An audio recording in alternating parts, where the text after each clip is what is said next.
ಆಕಾಶವಾಣಿ ಮಂಗಳೂರು. ಕಾವ್ಯಯಾನ. ಕವಿ ಮುದ್ದಣನ ಶ್ರೀ ರಾಮಾಶ್ವಮೇಧಂ ಕಾವ್ಯದ ವಾಚನ ವ್ಯಾಖ್ಯಾನ.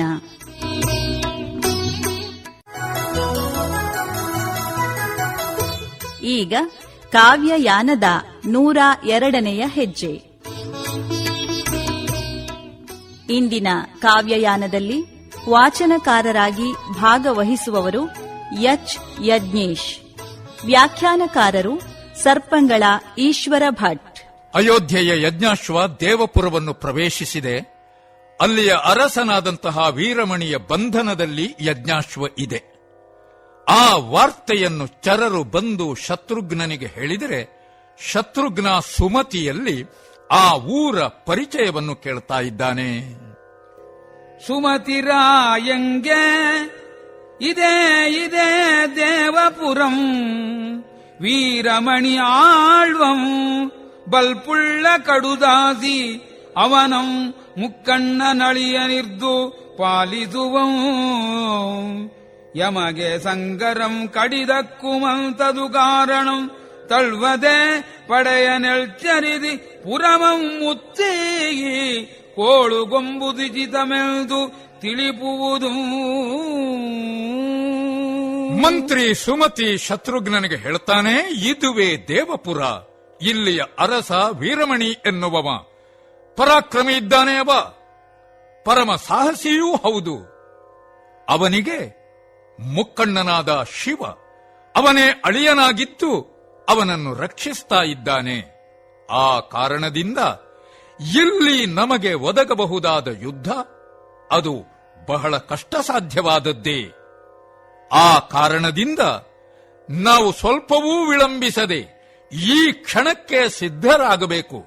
ನಮ್ಮ ಸೇನೆಯನ್ನು ಎಚ್ಚರಿಸಿ ದೇವಪುರಕ್ಕೆ ಮುತ್ತಿಗೆ ಹಾಕಿ ಆ ದೇವಪುರವನ್ನು ಈ ಕ್ಷಣದಲ್ಲಿ ಸ್ವಾಧೀನಪಡಿಸಿಕೊಳ್ಳುವುದೇ ಉಚಿತ ಅಂತ ಕಾಣುತ್ತದೆ. ಇದು ಮಂತ್ರಿ ಸುಮಂತ್ರಿಯ ಸಲಹೆ. ಕಲಿಗಳೆಲ್ಲರ ಮೈವೆರ್ಚಿ ಆ ಮುಂದು ತಾ ಮುಂದು ಎಂಬೊಂದ ಗಮಹಾಮಿಕೆಯ ನೆತ್ತಿ ನಡೆದು ಪುರಮಂ ಮುತ್ತಿ ಬೊಬ್ಬಿರಿದು ಸನ್ನೆವರಗಳಿಂ ಕಾಳಗಕ್ಕೆ ಹರಿರಾಜರಂ ಕರೆದು. ಸುಮಂತ್ರಿ ಹೇಳಿದ್ದು ಶತ್ರುಘ್ನನಿಗೆ. ಆದರೆ ಸುಮಂತ್ರಿಯ ಮಾತುಗಳನ್ನು ಕೇಳಿಸಿಕೊಂಡದ್ದು ಅಲ್ಲಿರುವಂತಹ ಎಲ್ಲ ಸಾಹಸಿಗಳಾದಂತಹ ಯೋಧರು. ಅವರಿಗೆಲ್ಲ ಇದರಿಂದ ಉತ್ಸಾಹ ಹೆಚ್ಚಿತಂತೆ. ನಾನು ಮೊದಲು, ನಾನು ಮೊದಲು, ನಾನು ಮುಂದೆ, ನಾನು ಮುಂದೆ, ಈ ರೀತಿಯಲ್ಲಿ ಪ್ರತಿಯೊಬ್ಬ ಯೋಧನೂ ಕೂಡ ತಮ್ಮ ತಮ್ಮ ಅಹಮಿಕೆ, ತಮ್ಮ ಹೆಚ್ಚುಗಾರಿಕೆಯನ್ನೇ ಎತ್ತಿ ತೋರಿಸ್ತಾ ಮುಂದಕ್ಕೆ ನಡೆಯುತ್ತಾ ಇದ್ರೆ, ಶತ್ರುಘ್ನ ಅವರಿಗೆ ಆದೇಶವನ್ನು ಕೊಟ್ಟಿದ್ದಾನೆ, ದೇವಪುರದ ಕೋಟೆಯ ಮೇಲೆ ಮುತ್ತಿಗೆ ಹಾಕುವಂತೆ. ಹಾಗೆ ಮುತ್ತಿಗೆ ಹಾಕುವುದಕ್ಕೆ ತಮ್ಮ ಬೊಬ್ಬೆಗಳಿಂದ, ಯುದ್ಧದ ಭೇರಿಗಳಿಂದ ಉಳಿದವರೆಲ್ಲರ ಉತ್ಸಾಹವನ್ನು ಹೆಚ್ಚಿಸ್ತಾ, ಜೊತೆಗೆ ತಮ್ಮೊಡನೆ ಯುದ್ಧಕ್ಕೆ ಬರುವಂತೆ ಶತ್ರುರಾಜರನ್ನು ಆಹ್ವಾನಿಸ್ತಾ ಇದ್ದಾರೋ ಎನ್ನುವ ಹಾಗೆ ಕಾಣುತ್ತದೆ. ಇಂತು ನಾಡ ಕೋಂಟೆಯಂಬಾಗಿಲ್ಗಟ್ಟಿ ಮುಂಬರಿವ ಪಡಿಬಲದಿರವನ್ನರಿತೂಗೋ ಆಗಳಣೀರ್ಧರಾಯ ಮೋಗರಂ ಮುಂದೊತ್ತಿ ತಾಗಿ ಕೋಲ್ಮರೆಗರೆದು ದೆಸಗಿಡುವಿನು ಕಾದುವುದು ಗಾರುಗಟ್ಟು ತರಗರಿಪ ತಮ್ಮವರಂ ನಂಬಿದೀಗೆ ನಿಗುಂಬಿಸಿ ಪುಷ್ಕಲಂ. ಹೀಗೆ ಶತ್ರುಘ್ನನ ಸೇನೆ ವೀರಮಣಿಯ ಕೋಟೆಯ ಹೆಬ್ಬಾಗಿಲಿಗೆ ಹೋಗಿ ಮುತ್ತಿಗೆಯನ್ನು ಹಾಕಿದ್ದಾರೆ. ಆ ಬಾಗಿಲನ್ನೇ ಮುಂಭಾಗದಿಂದ ಬಂಧಿಸಿದ್ದಾರೋ ಎನ್ನುವ ಹಾಗೆ. ಆದರೆ ಇವರು ಬರುವ ನಿರೀಕ್ಷೆ ವೀರಮಣಿಯ ಬಲಕ್ಕೆ ಮೊದಲೇ ಇದ್ದ ಹಾಗೆ. ಆ ಹೊತ್ತಿಗೆ ಅಲ್ಲಿ ಸಿದ್ಧರಾಗಿ ಸೇರಿದ್ರಂತೆ. ರಾಯಮೋಹರ ವೀರಮಣಿಯ ಸೇನೆ ತಾನಾಗಿ ಮುಂದತ್ತಿ ಹೋಗಿ ಹರಿತವಾದಂತಹ ಬಾಣಗಳ ಮಳೆಯನ್ನೇ ಕರೆದು ದೆಸೆಗಳೇ ಕೆಡುವ ಹಾಗೆ ಕಾದುವುದಕ್ಕೆ ತೊಡಗಿದ್ದಾರೆ ಶತ್ರುಘ್ನನ ಸೇನೆಯ ಜೊತೆಗೆ. ಇದನ್ನು ನಿರೀಕ್ಷಿಸಲಿಲ್ವೇನೋ ಶತ್ರುಘ್ನನ ಸೇನೆ.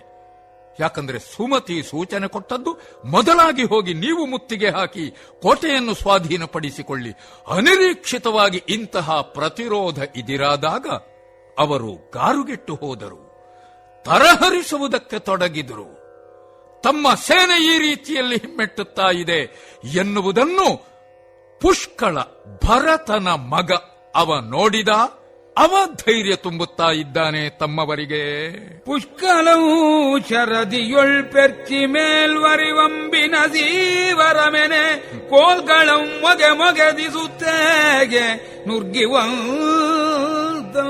ಹಾಗಾದ್ರೆ ಪುಷ್ಕಳ ಅವರಿಗೆ ಧೈರ್ಯ ಹೇಳಿದ್ದು ಬಾಯಿಯ ಮಾತುಗಳಿಂದಲ್ಲ, ಪ್ರತಿಯಾಗಿ ತನ್ನ ಬಾಣಗಳ ಮಳೆಯನ್ನು ಸುರಿಸ್ತ. ಅದು ಹೇಗಂತೆ? ಶರಧಿಯೊಳ್ ಪೆರ್ಚಿ ಮೇಲ್ವರಿವ ಅಂಬಿನ ಸೀವರ ಮೆನೆ. ಉಕ್ಕೇರಿದಾಗ ಸಮುದ್ರ ಅಂಬಿನ ಹನಿಗಳು, ನೀರಿನ ಹನಿಗಳು ಮೇಲಕ್ಕೆ ಚಿಮ್ಮುತ್ತವೆ. ಅಲ್ಲಿ ಅದು ಅಂಬು, ಆದರೆ ಇಲ್ಲಿ ಅದು ಬಾಣ. ಎರಡಾದರೂ ಒಂದೇ ಶಬ್ದ. ಇಲ್ಲಿ ಆ ರೀತಿ ನೀರ ಹನಿಗಳು ಮೇಲೆ ಚಿಮ್ಮುತ್ತಾ ಇದ್ದಾವೋ ಎನ್ನುವ ಹಾಗೆ ಪುಷ್ಕಲನ ಅಂಬಿನ ಆ ಹನಿಗಳು ಬೀಳುವುದಕ್ಕೆ ತೊಡಗಿದ್ದಾವೆ. ಹರಿತವಾದಂತಹ ಬಾಣಗಳ ಮಳೆಯನ್ನು ಮೊಗೆದು ಬೀಳಿಸ್ತಾ ಇದ್ದಾನೆ ಶತ್ರು ಸೈನ್ಯದ ಮೇಲೆ ಪುಷ್ಕಳ.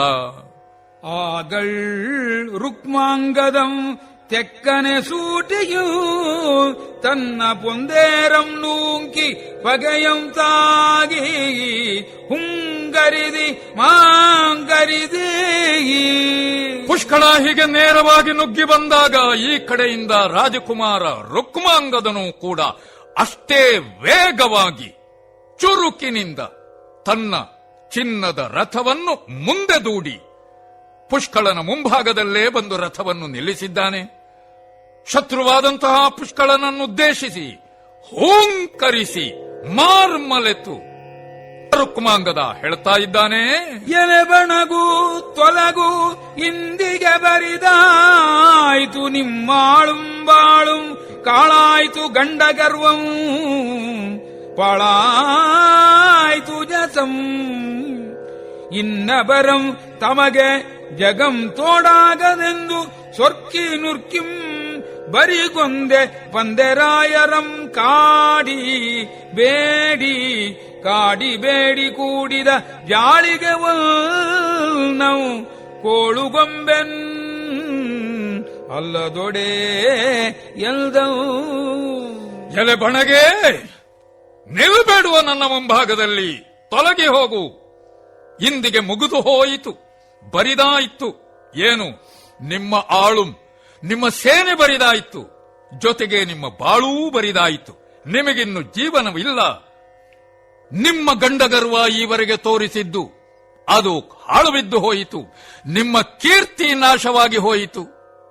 ಈವರೆಗೆ ಈ ಜಗತ್ತೇ ನಮಗೆ ಸರಿಯಲ್ಲ ಎನ್ನುವಂತಹ ಸೊಕ್ಕಿನಿಂದ ಉಬ್ಬಿ ಎದುರಿಗೆ ಬಂದಂತಹ ಸಾಮಾನ್ಯರಾದ ಹೇಡಿಗಳಾದ ಅರಸರನ್ನು ಯುದ್ಧದಲ್ಲಿ ಸೋಲಿಸಿ ಅವರಿಂದ ಸಂಗ್ರಹಿಸಿದ, ಅವರಿಂದ ಬೇಡಿದ ಆ ಧನ ಸಂಪತ್ತುಗಳು ಜೋಳಿಗೆಯಲ್ಲಿ ತುಂಬಿಸಿಕೊಂಡಿದ್ದೀರಲ್ಲ, ಅದನ್ನೆಲ್ಲ ನಿಮ್ಮ ಜೋಳಿಗೆಯಿಂದ ಹೊರಗೆ ಹಾಕ್ತೇನೆ, ಅದನ್ನೆಲ್ಲ ನಾನು ಸ್ವಾಧೀನಪಡಿಸಿಕೊಳ್ತೇನೆ ಎನ್ನುವ ಹಾಗೆ ರುಕ್ಮಾಂಗದ ಗರ್ಜಿಸಿ ಹೇಳ್ತಾ ಇದ್ರೆ, ಆ ನುಡಿಗೆ ಪುಷ್ಕಲಂ ಕಡೆಗಾಲದ ಮುಕ್ಕಣ್ಣನೊಂದು ಪೊಡರ್ಪಿಂ ಕೆಂಗಣ್ಣನಾಗಿ ಮೊತ್ತ ಮೊದಲ್ ಕೋಲ ಸೋನೆಯಂ ಕರೆದು ಬಳಿಕಂ ಜಂಕಿಸಿ ಕೊಂಕಿಸಿ.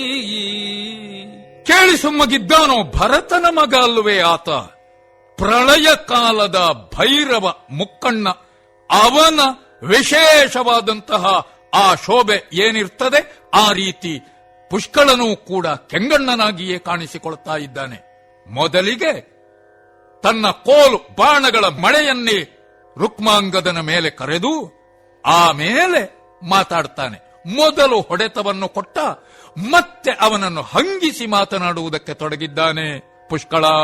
ಆ ಮಂಕು ಅಂಕದರಸುಗಳೆಂಬ ಸಂಖ್ಯೆ ಇಲ್ಲದೆ ಬಿಂಕದಿ ಎಮ್ಮ ಕುದುರೆಯಂ ಕಳ್ಳರೆಂತಂತು ಕೊಂಡೊಯ್ದು ಕೂಳ ಎಮ್ಮನ್ ಅಣಕಿ ಪೊಂದು ಬಲ್ಪಾಯ್ತೆ ಎಲೆ ಮರುಳೆ ನಿಗಾಂಪಂ ನಿಕ್ಕುವಂ ಪೋ ಜಗದ ದೇವರಗದುವಂ ಗಟ್ಟಿಯು ಸಣದಿಯುಂ ಬಾಳ್ವೆನೆಂಬ ನೀವು ಜಾಣೆನೆಗೆ ಕಾಣೆನೆ ನಿಮ್ಮನ್ನರಂದಳ ಉಳಿದ ಕೊಳಗುಳದೊಳರಿದ ದೆಸೆಗೆ ಬೀಳ್ದ ರಾಯರಂ. ಮಂಕೆ, ಏನು ತಿಳ್ಕೊಂಡಿದ್ದಿ?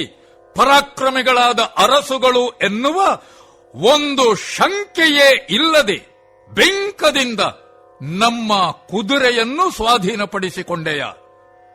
ಕಳ್ಳರ ವ್ಯವಹಾರ ಅದು. ಕಳ್ಳರು ಕದ್ದುಕೊಂಡು ಹೋಗುವ ಹಾಗೆ ನೀನು ಕದ್ದುಕೊಂಡು ಬಂದಿದ್ದೀಯ. ಅದರ ಮೇಲೆ ನಮ್ಮನ್ನು ಈ ರೀತಿಯದಾಗಿ ಅಣಕಿಸುವಷ್ಟು ಸಾಮರ್ಥ್ಯ ನಿನಗೆ ಬಂತೆ. ಹುಚ್ಚ, ನೀನು ನಿಜವಾಗಿಯೂ ಹೆಡ್ಡನೆ ಇದ್ದಿ. ಯಾಕೆ? ಜಗದ ದೇವರು ಶ್ರೀರಾಮಚಂದ್ರ ನೀವು ಬಂಧಿಸಿದ್ದು ಆ ಜಗದ ದೇವರ ಕುದುರೆ ಕಟ್ಟಿ ಸೇನೆಯ ಜೊತೆಗೆ ಹೋರಾಡಿ ಬದುಕಬಲ್ಲೆ ಎಂಬ ವಿಶ್ವಾಸ ನಿನಗುಂಟ. ನೀನು ಒಬ್ಬ ಜಾಣನು. ನೋಡ್ಲಿಲ್ವೋ ನಿಮ್ಮಂತಹವರನ್ನೆಲ್ಲ? ಹೆಚ್ಚಾದಂತಹ ಯುದ್ಧದಲ್ಲಿ ಭಾಗವಹಿಸಿ ಅದೆಷ್ಟೋ ಮಂದಿ ಅಳಿದು ರಣಕ್ಷೇತ್ರದಲ್ಲಿ ಬಿದ್ದ ಅರಸರ ಬಗ್ಗೆ ನೀನು ಕೇಳಿಲ್ವೇನು? ಮಗು ನೀನು. ಎಲೆ ಪಸುಳೆ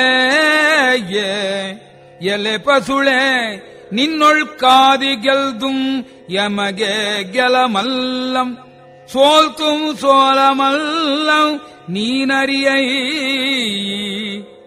ನಿನ್ನಯ್ಯನೊಳ್ಳಿಂತಿದಂ ಕೇಳ್ದುಂ ಪೇಳ್ದುಂ ಕಣ ಕಟ್ಟಿಲ್ಲದೊಡೆ ಈಗಳೇ ನಿನ್ನಂದಲಗಡದು ದದವಲಿ ಗುಡುವೆವು ನೋಡನ್ನ ಕೈಗುಣಮಂ ಎಲ್ದಂ. ಆದರೆ ನೀನು ಹಸುಳೆ ಇದ್ದಿ. ನಿನಗಿನ್ನೂ ಬುದ್ಧಿ ಬೆಳೆದಿಲ್ಲ. ಆ ಕಾರಣದಿಂದ ನಿನ್ನಲ್ಲಿ ನಾನು ಹೋರಾಡಿ ಗೆದ್ದರೂ ಅದು ನನಗೆ ಗೆಲವಲ್ಲ. ಅಥವಾ ಯಾವುದೋ ಕಾರಣಕ್ಕೆ ನಿನ್ನಲ್ಲಿ ನಾನು ಸೋತರೂ ಅದು ನನಗೆ ಸೋಲವಲ್ಲ. ಯಾಕಂದ್ರೆ ಎಳೆಯನಾದ ನಿನಗೆ ನನ್ನನ್ನು ಗೆಲ್ಲುವ ಸಾಮರ್ಥ್ಯವೇ ಇಲ್ಲ. ನಿನಗೆ ಗೊತ್ತಿಲ್ವೋ? ಸಣ್ಣವನಿದ್ದಿ. ನೀನು ಹೋಗಿ ನಿನ್ನಪ್ಪನಲ್ಲಿ ಹೇಳು, ವೀರಮಣಿಯಲ್ಲಿ ಹೇಳು, ಯುದ್ಧಕ್ಕೆ ಅವನನ್ನೇ ಕಳುಹಿಸು. ಅದಲ್ಲದೆ ಹೋದರೆ ನಾನು ನಿನ್ನ ತಲೆಯನ್ನು ಕಡಿಬೇಕಾಗುತ್ತದೆ, ದಿಕ್ಕುಗಳಿಗೆ ಬಲಿ ಕೊಡಬೇಕಾಗುತ್ತದೆ. ನನ್ನ ಕೈ ಗುಣವನ್ನು ನೀನೀವರೆಗೆ ಕಂಡವನಲ್ಲ, ಅದನ್ನೀಗ ಕಾಣುತ್ತೀಯ. ಆದರೆ ಅದನ್ನು ಕಂಡು ನೀನು ಉಳಿಯುವುದಿಲ್ಲ, ಸಾಹಿತಿ ಅಂತ ಹೇಳ್ತಾನೆ ಪುಷ್ಕಳ. ಕಾವ್ಯಯಾನ ಕವಿ ಮುದ್ದಣನ ಶ್ರೀ ರಾಮಾಶ್ವಮೇಧಂ ಕಾವ್ಯದ ವಾಚನ ವ್ಯಾಖ್ಯಾನ ಪ್ರಸಾರವಾಯಿತು.